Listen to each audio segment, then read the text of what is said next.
Hey guys, in this tutorial we're going to start looking at grooves and swing and Ableton Live's groove pool, which is located down here.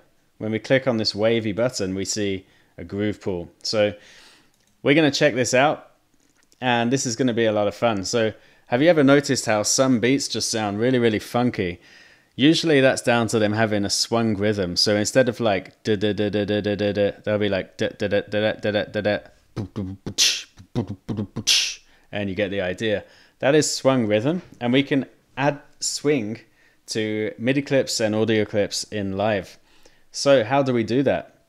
Well, first you go into packs, and then you go into your core library, and then you go into swing and groove. And I just want to warn you right now, some versions of Live don't have swing and groove capabilities.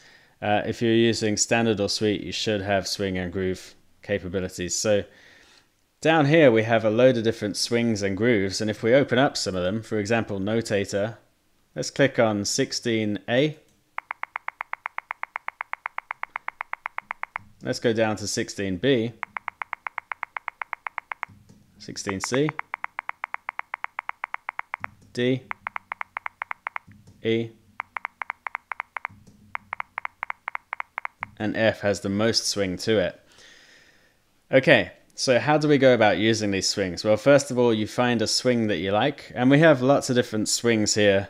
We have swings especially for hip-hop, especially for MPC sampler users.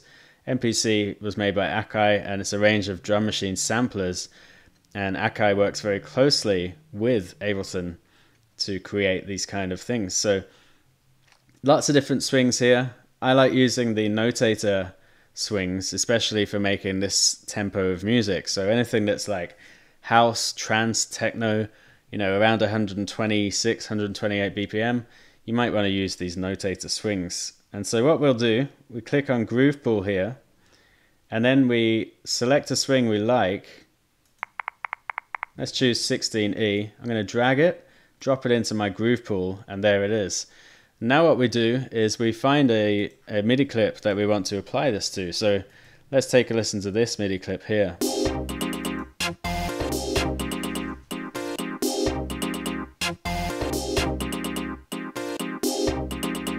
There's no groove or swing on this at all. What we could do is we could turn off the snap grid and introduce our own swung rhythm by dragging some of the offbeat notes slightly to the right, like this.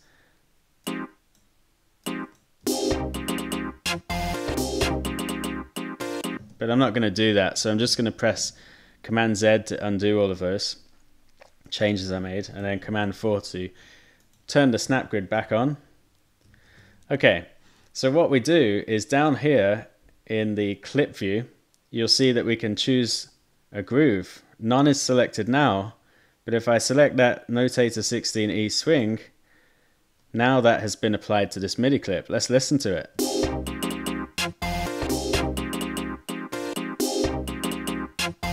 So it sounds a lot more funky now. Now, you can't see the changes visually because they're being applied in real time, but if we click on commit, then now we can see it. So it says no groove is present, but you can see that some of these offbeat notes have been shifted to the right. But it's best not to do that, and I'll tell you why. The reason is because here we can control a lot of the settings related to this swing. So we can still hear it, but with the timing at 100%, we've got that full swing. Down at 0%, we've got absolutely no swing. So if you find 100% is too extreme, we can adjust it. Maybe let's bring it down to about 77%. And now let's listen to it in context with the rest of our track.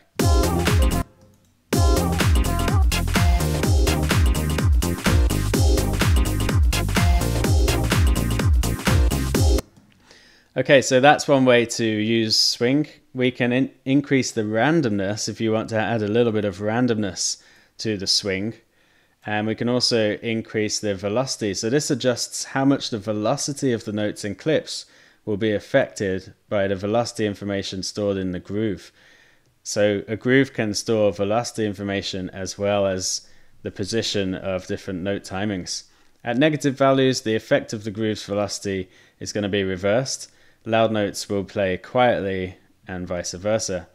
We also have this quantize setting here. So this adjusts the amount of straight quantization that is applied before the groove is applied. So let's imagine that you have a drum sample and it's played out of time. Then what you might want to do is apply straight quantization to it first to straighten it out and get it all into time, and then apply the groove to it, which is going to make it more in sync with the actual intended groove, rather than playing a sample that's already out of time slightly and then the groove won't sound quite right with it. So it's just a way to tighten up the groove. Okay, so that pretty much covers groove, and there's one other thing I want to show you which is really cool. If we take a listen to this drum loop here, I'm going to solo it. Let's play this one actually. So this MIDI clip already has its own unique groove to it.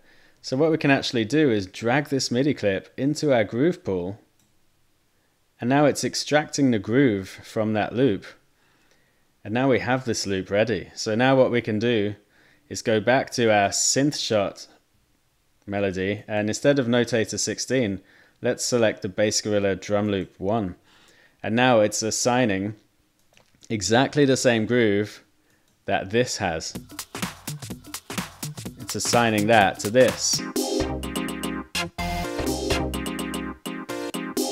And we can click on commit if you want to see visually how it's changed it. Or we can just press Command Z, and now it's still applied. So this is great because it enables us to extract grooves from existing material that we're using in our track, and then apply that exact same groove to other tracks in our entire project. And this works really well to get a nice tight unified groove between all the different elements in your track. So